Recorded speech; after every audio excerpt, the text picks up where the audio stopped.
നൈനം നാഥാന്വസൂയാമോ മാഗധം മധുസൂദന അനുഗ്രഹോ യദ്ഭവതോ രാജ്ഞാം രാജ്യച്യുതിർവിഭോ രാജ്യൈശ്വര്യമതോന്നദ്ധോ ശ്രേയോ വിന്ദതേ നമ മായാമോഹിതോ നിത്യ മന്യത്തെ സമ്പദോചകാ മൃഗതൃഷ്ണായി യഥാ ബാല മന്യന്ത ഉദകാശയം ഏവം വൈകാരികം മായാമയുക്ത വസ്തുചക്ഷതേ വയം പുരാ ശ്രീമദ നഷ്ടദൃഷ്ടയോ ജിഗീഷയാസ്യ ഇതരേതരസ്പൃത ഗന്ധപ്രജാ സ്വാ അതിനിർഘൃണാ പ്രഭോ മൃത്യും പുരസ്ത്വാവിഗണയ്യ ദുർമദാ തയേവ കൃഷ്ണാദ്യ ഗഭീരരംഭസ ദുരന്തവീരേണ വിചാരിതാശ്രിയ കാലേന തന്വാ ഭവതോരുകമ്പയാ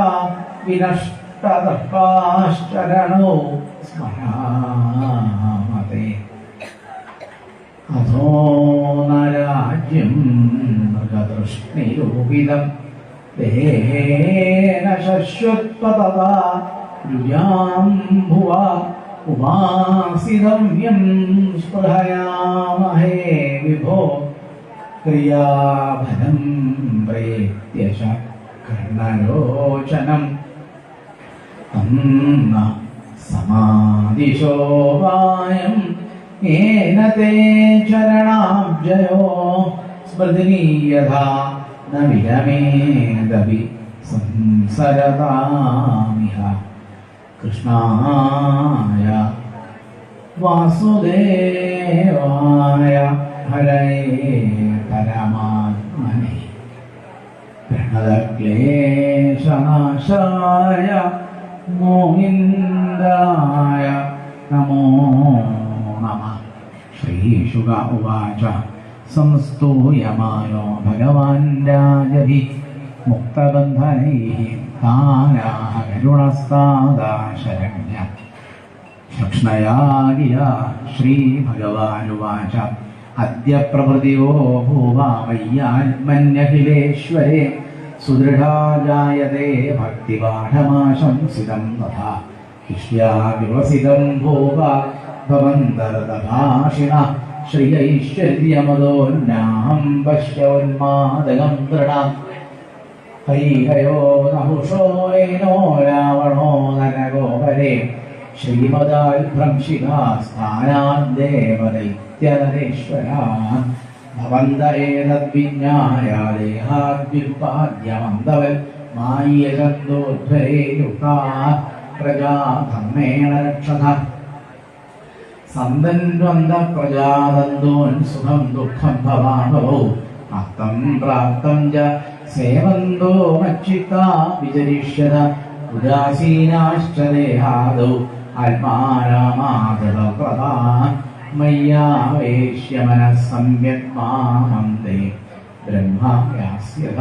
ശ്രീശുക ഉവാച ഇത്യാദിശ്യർവാൻ കൃഷ്ണോ ഭഗവാൻ ഭുവനേശ്വര തേഷാം നിയുക്തപുരുഷാൻ സ്ത്രിയോ മജ്ജനകർമ്മണി സപര്യാം കാരയാമാസ സഹദേവേന ഭാരത നരദേവോചിതേർവസ്ത്രൈർഭൂഷണൈഃ സദ്വിരേവനൈഃ ഭോജയിത്വാ വനാന്നേന സുസ്നാതാൻ സമലംകൃതാൻ ഭോഗൈശ്ച വിവിധൈരുക്താൻ അംബൂലാദ്യേർഭോജിതൈഃ തേ പൂഷിതാ മുകുന്ദേന രാജാനോ മൃഷ്ടകുണ്ടലാ വിജേതും മോചിതാ ക്ലേശാൽ പ്രാവൃണന്തേ യഥാഗ്രഹാ രഥാൻ സരശ്വാനാരോപ്യ മണികാഞ്ചനഭൂഷിതാൻ പ്രീണയ്യ സുഹൃദേവാക്യേ സ്വദേശാൻ പ്രത്യയാവയൻ തയേവം മോചിതാ കൃച്ഛ്രാൽ കൃഷ്ണേന